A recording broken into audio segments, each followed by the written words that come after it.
Hi friends ఇవాళ short వీడియోలు వచ్చేసి గీజర్ ఇన్స్టాలేషన్ ఏ విధంగా చేయాలి అనేది ఫుల్ వీడియోస్ అయితే చాలా ఉన్నాయి. ఈ వీడియోలో చిన్న ఇన్ఫర్మేషన్ అనమాట దగ్గరికి రాని. ఇది 3 లీటర్స్ అనమాట. ఇది 3 లీటర్స్ కానీ 5 లీటర్స్ కానీ 10 లీటర్స్ కానీ ఇక్కడ మీరు ఇవి చూడొచ్చు. ఇవి రెండు కూడా ఒకటి హాట్ వాటర్ది ఒకటి కూల్ వాటర్ అనమాట. ఇవి లేనప్పుడు కొంతమంది కన్ఫ్యూజ్ అవుతారు అనమాట.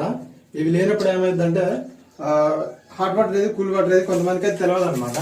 ఇప్పుడు దీంట్లో వచ్చేసి మనకి ఇది ప్రెషర్ వాల్ ఉంటుంది. 10 లీటర్స్ 5 లీటర్స్ ఆ విధంగా వాటికి ప్రెషర్ వాల్ ఉంటుంది. వీటికి కూడా కూల్ వాటర్ ఇచ్చేదానికి దీనికి కూడా ఒకటి హెయిర్ వాల్ టైప్ అయితే ఉంటుంది అనమాట. ఇది ప్రెషర్ వాల్ లెక్క. ఇది కూల్ వాటర్ అయితే ఇన్లెట్ అనమాట. దీనికి కూల్ వాటర్ అయితే దీనికి ఇవ్వాల్సి ఉంటుంది కొంచెం దగ్గరికి. హాట్ వాటర్ మాత్రం దీంట్లో నుంచి అయితే హాట్ వాటర్ అయితే వస్తాయి అనమాట. దీనికి అవుట్లెట్ ఇది ఇన్లెట్ కూల్ వాటర్ ఈ విధంగా అయితే ఇచ్చుకోవాల్సి ఉంటుంది. ఈ వీడియో చెప్పదలసింది ఏంటంటే ఇలాంటి కలర్ కోడింగ్ లేనప్పుడు అయితే మనకి వీటి ద్వారా మనం అర్థం చేసుకోవచ్చు హాట్ వాటర్ ఏది కూల్ వాటర్ ఏది కనెక్షన్ చేయాలనేది.